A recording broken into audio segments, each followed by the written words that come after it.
Assalamualaikum warahmatullahi wabarakatuh. Halo teman-teman.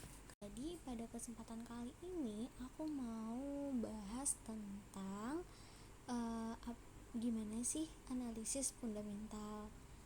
Nah, di sini aku mau bahas itu dari contoh saham yang udah aku beli. Nah, dan itu juga nanti akan jadi alasan kenapa aku milih saham tersebut gitu. Oke, dan di sini aku menggunakan aplikasi iPod. Nah, untuk di aplikasi iPod, setelah teman-teman membeli saham, itu sahamnya bisa dicek di bagian portofolio. Nah, nanti di bagian portofolio ini akan muncul deh saham apa aja yang udah teman-teman beli. Nah, di sini aku udah beli satu slot saham, yaitu saham Sido dengan harganya atau dengan value-nya itu 96.000. Nah, di sini itu ada penurunan. Sebenarnya di awal kemarin aku belinya itu ada 104.000. Nah, jadi di sini ada penurunan sebesar 8.000 gitu.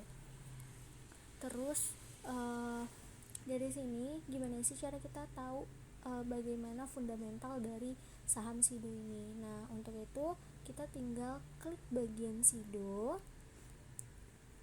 Oke, nanti akan muncul grafik Sidonya. Nah, seperti ini ya teman-teman. Tapi berhubung aku juga masih baru, nah jadi kita akan langsung bahas mengenai icon fundamentalnya.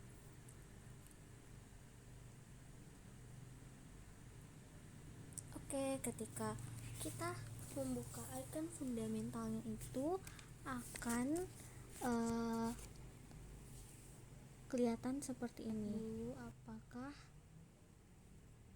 kondisi jaringannya itu stabil gitu. Nah, ini sama seperti tadi ya teman-teman, kita tinggal klik bagian fundamentalnya. Nah, ini jadi nanti akan seperti ini teman-teman, akan keluar angka-angkanya. Wah, angka apa nih? Aku bingung gitu kan. Sebenarnya aku juga masih perlu banyak belajar karena aku juga masih banyak bingungnya teman-teman.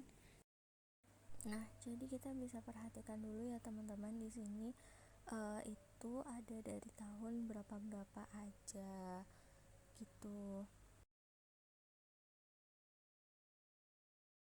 Nah, dari aplikasi iPod ini di bagian fundamental ini cukup lengkap teman-teman, karena di sini itu udah tersedia pencatatan dari tahun 2015-nya.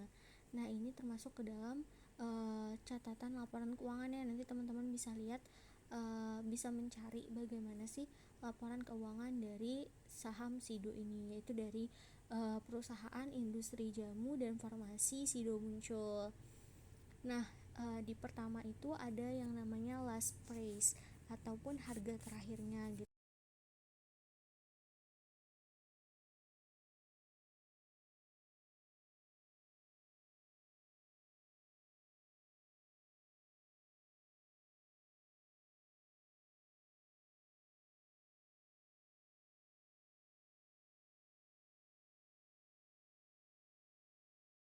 Kita bisa lihat ya teman-teman, karena dari adanya kenaikan, terus di sini juga adanya penurunan gitu.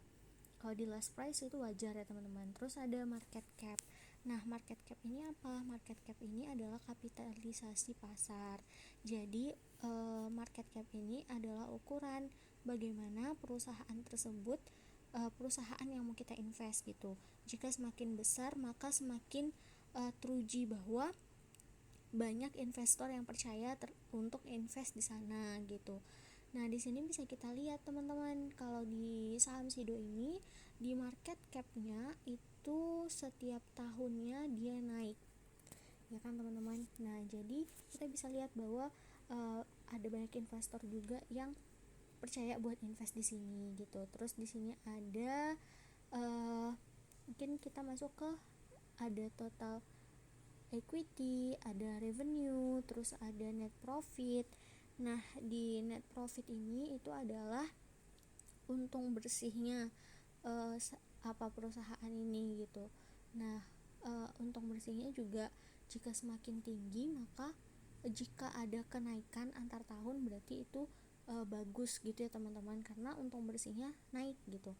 Nah, di sini bisa kita lihat untuk net profitnya dari 2015 sampai 2021, perusahaan Sido muncul ini itu mengalami penaikan ya teman-teman. Jadi itu berarti perusahaannya aman. Terus ada EBITDA. Kalau EBITDA ini itu keuntungan kotor, jadi itu keuntungan yang belum dikurangi dengan biaya-biaya. Terus kita lanjut ke ada PER. Nah, PER ini adalah penghasilan laba rugi. Jadi kalau yang bagusnya itu PER-nya itu adalah dari 10 sampai 15. Nah, semakin kecil maka semakin bagus gitu kan. Kita juga karena di sini itu sebenarnya yang bagusnya 10 sampai 15, tapi itu nggak nggak sepenuhnya semua perusahaan itu seperti itu gitu. Tapi di sini juga ada patokan lain, yaitu bahwa semakin kecil maka semakin bagus. Jadi di sini kita lihat ya teman-teman, dari tahun-tahun sebelumnya itu gimana PER-nya gitu kan.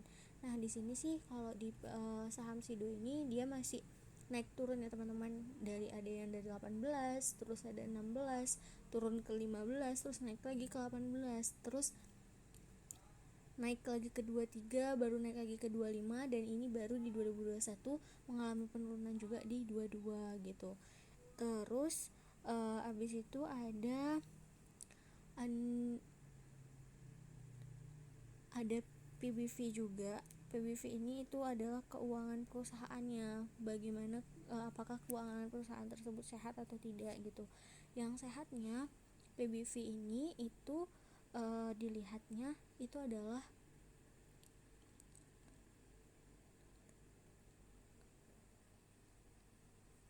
kurang dari 2 sebenarnya teman-teman. Nah, di sini kita bisa lihat berapa PBV dari Sido ini gitu. Dan itu juga sebenarnya kita bisa melihat dari perbandingan perusahaan yang sama dengan Sido gitu. Apakah perusahaan yang lain juga seperti itu atau gimana gitu kan. Nah, terus yang bisa kita lihat lagi bagaimana cara memilih saham itu adalah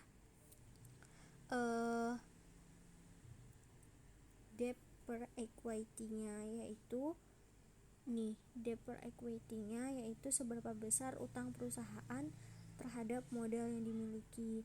Nah, yang bagusnya itu kalau debt per equity-nya itu adalah di bawah 1. Nah, di sini juga kita bisa lihat kalau dari perusahaan Sido muncul ini sudah cukup bagus karena itu semua di bawah 1 ya teman-teman. Terus kita bisa lihat dari ROI-nya juga. ROI-nya itu adalah return on equity, yaitu dari modal berapa persenkah perusahaan dapat menghasilkan gitu kan.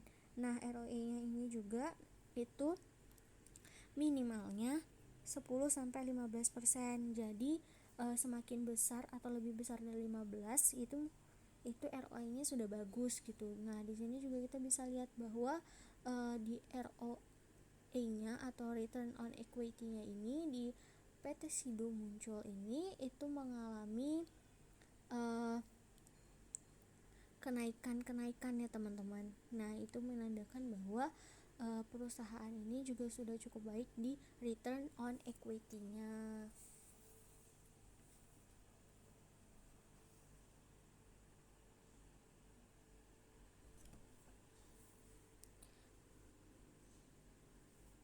Nah, terus